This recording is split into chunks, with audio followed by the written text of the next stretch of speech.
बिस्मिल्लाहिर्रहमानिर्रहीम। अस्सलाम वालेकुम नाज़रीन, आप यूट्यूब चैनल देख रहे हैं। मैं इमरान खान हूँ। नाज़रीन, पिछले वीलॉग में मैंने अडयाला जेल से कुछ खबरें दी थी और मैंने ये बताया था कि इमरान खान साहब ने अपनी बहनों को एक पैगाम भेजा है कि जितना जल्दी हो, जैसे भी मुमकिन हो, वो कोशिश करें और मुझे आकर मिलें। ये इमरान खान साहब कोशिश कर रहे हैं क्योंकि उनका कोई पैगाम बाहर नहीं पहुंच रहा और वो किसी और पे भरोसा भी नहीं कर सकते। इमरान खान साहब को अपनी बहनों पे भरोसा है और बहुत सारी जगहों से वो धोखा भी खा चुके हैं। बुशरा बीबी की सूरत हाल भी मैंने आपको बताई थी। अब मुझे बहुत सारे लोगों ने राब्ता किया, जनाब कि ये खबर आपको कैसे मिली। तो मेरी आप सबसे गुजारिश ये है कि सोर्स मैं आपको नहीं बता रहा, लेकिन ये खबर 100% ठीक है और जो बुशरा बीबी की हालत मैंने आपको बताई है वो उससे भी बहुत बदतरीन है जो मैंने आपके सामने रखी। हाँ, इमरान खान साहब फिजिकली बहुत फिट हैं और वो अपनी वर्जिश भी करते हैं। उन्होंने अपने आप को किसी ना किसी तरह मजबूत रखा हुआ और वो ज़हनी तौर पे इमरान खान साहब ने अपने आप को आमादा किया है कि उन्हें लंबा अरसा भी अगर जेल में रहना पड़ा तो वो रहेंगे। उन्होंने अपने आप को जेल में खासा मजबूत रखा हुआ है, लेकिन उनकी आंख का मसला बहुत सीरियस है और उसकी वजह से इमरान खान साहब परेशान भी हैं। अब जो इमरान खान साहब और उनकी अहलिया चाहते हैं, वो ये नहीं चाहते कि उनको जेल से बाहर निकाल दिया जाए। उन्होंने ऐसा कोई मुतालबा या कोई ऐसी बात भी नहीं की। वो सिंपल एक बात करते हैं कि जो इंसानी हुकूक है या जो कैदियों को हुकूक मिलते हैं जेल में, वो हकूक सिर्फ हमें दे दिए जाएं और कुछ नहीं चाहिए। अब वो इस बात को जानते हैं कि वो इतनी जल्दी छूट कर बाहर आने वाले नहीं है, क्योंकि इमरान खान साहब को उसके लिए एक डील करनी पड़ेगी और किसी भी जिल्लत अमेज डील के लिए वो तैयार नहीं है। हाँ, वो कुछ फेस सेविंग दे सकते हैं और पाकिस्तान की खातिर आगे बढ़ सकते हैं, लेकिन दूसरी जानिब जो है वो आसिम मुनीर है और आसिम मुनीर के अंदर जो खौफ है वो आपको दिखाई दिया उस वक्त जब आसिम मुनीर साहब ने इस्तिस्ना ले लिया कि ताहयात मेरे पास इस्तिस्ना है और मेरे ऊपर कभी भी कोई कानूनी कार्रवाई नहीं हो पाएगी। अब एक नई ऑफर दी गई पाकिस्तान तहरीक इंसाफ को, ये ऑफ द रिकॉर्ड भी दी गई। फैसल वाडा ने ऑन द रिकॉर्ड भी आकर कह दिया कि आप खैबर पख्तूनख्वा का बजट पास करवा दें, हम आपकी इमरान खान से मुलाकात करवा देंगे। खैबर पख्तूनख्वा का बजट पास करवाना ये कोई इतनी बड़ी बात नहीं है एस्टेब्लिशमेंट के लिए, वो डंडे मार मार के भी करवा सकती है। इससे पहले उन्होंने चीजें करवाई भी हैं और उन्हें अपने सामने कोई बहुत बड़ी मुजामत नजर भी नहीं आ रही। खैबर पख्तूनख्वा से जैसे माजी में उन्हें मुजामत का सामना करना पड़ा, इस वक्त उस तरह की अवामी मुजामत उनके सामने नहीं है।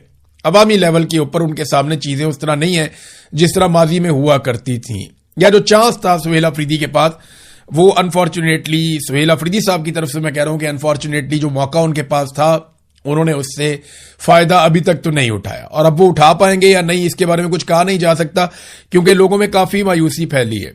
अलीमा खानम ने एक बयान दिया खैबर पख्तूनख्वा की हुकूमत से उनकी जब मुलाकात हुई तो उसके बाद उन्होंने एक स्टेटमेंट जारी किया।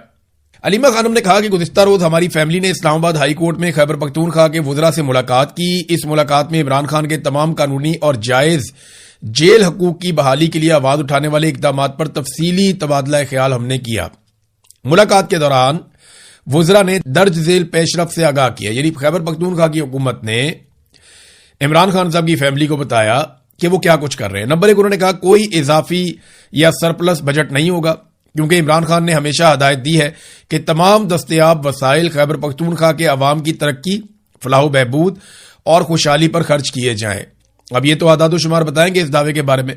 नंबर दो, उन्होंने कहा जी खैबर पख्तूनख्वा हुकूमत ने वफाकी हुकूमत की जानिब से तलब करदा 175 अरब रुपए की मुंतकली के लिए किसी भी मुआहदे पर उस वक्त तक दस्तखत नहीं करने का फैसला किया है जब तक दर्ज झेल मुतालबात हमारे मंजूर नहीं हो जाते।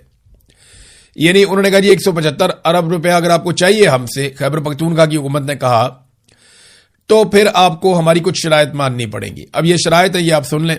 नंबर एक, खैबर पख्तूनख्वा को जमशुदा अजला, यानी जो साबिक फाटा होता था अभी खैबर पख्तूनख्वा का हिस्सा है, उसके लिए माली साल का मुकम्मल हिस्सा फराहम किया जाए जो तकरीबन 300 अरब रुपए बनता है।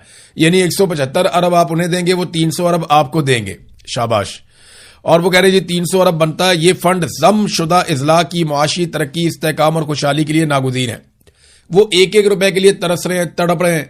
वो इधर से मांगते हैं, उधर से मांगते हैं, वो हर एक के आगे हाथ फैला रहे हैं, कर्जे इकट्ठे कर करके वो दिवालिया हो गए हैं। और अभी भी आप उन्हें कहते हैं कि वो 300 अरब आपको दें और आपसे 175 अरब सिर्फ ले लें। दूसरा, उन्होंने कहा जी इमरान खान के तमाम कानूनी और जायज हकूक मुकम्मल तौर पे बहाल किए जाएं और जब तक नहीं होते किसी मुआहदे पर दस्तखत नहीं होगा। फिर इमरान खान को फौरी तौर पे शिफा इंटरनेशनल अस्पताल में मुंतकिल किया जाए, माहिर डॉक्टरों की निगरानी में तिब्बी मुआयना हो और उनका तशखीस हो, फिर उनका इलाज हो। پھر عمران خان کی گزشتہ 8 ماہ سے جاری غیر قانونی تنہائی اور عملی طور پہ جو ان کو ایک قید تنہائی میں ڈالا ہوا ہے اس کا فوری طور پہ خاتمہ کیا جائے. 6 اہل خانہ، 6 وکلا اور 6 دوستوں کے ساتھ ہر ہفتے ان کی ملاقات کروائی جائے. ان کے بیٹوں کے ساتھ ہفتہ وار ٹیلی فونک رابطے کا حق فوری طور پہ بحال کیا جائے. کتابوں، اخبارات اور دیگر مطالعے کے مواد تک ان کی رسائی کو یقینی بنایا جائے. اور یہ کوئی مراد نہیں ہے، یہ قانونی اور انسانی حقوق ہیں جو ہر قیدی کو میسر ہیں، تو عمران خان صاحب کو بھی یہ حقوق ملنے چاہیے. یہ جناب پاکستان تحریک انصاف نے چیزیں سامنے رکھ دی ہیں. اب بجٹ تو پاس کروا رہی ہے خیبر پختونخوا کی حکومت. بجٹ کی میں بات کر رہا تھا، ادھر بجٹ کا اجلاس قومی اسمبلی میں بھی چل رہا ہے، ادھر شہباز شریف صاحب نے زمین آسمان کے کلابے میں لا دیے فیلڈ مارشل عاصم منیر کی تعریفوں میں. شہباز شریف صاحب کو نا، کیونکہ وہ اقتدار میں بیٹھے ہوئے ہیں، ان کو اس بات کا آئیڈیا ہی نہیں ہے کہ یہ سارے جملے اور جتنی انہوں نے اپنی زبان سے بوٹ پالش کی ہے الفاظ کی صورت میں، یہ ان کے اوپر واپس برسے گی اور ان کے خاندان کی سیاست کے اوپر برسے گی. یہ سوشل میڈیا کا دور ہے، ایک ایک چیز ریکارڈ ہو گئی ہے. ایسا نہیں ہے کہ آپ پی ٹی وی کا ریکارڈ ختم کر دیں گے تو آپ کو بھٹو کی تقریریں غائب ہو جائیں گی یا کچھ آپ کو ملے گا. نہیں، یہ سارا کچھ یہاں پہ ریکارڈ میں موجود رہے گا.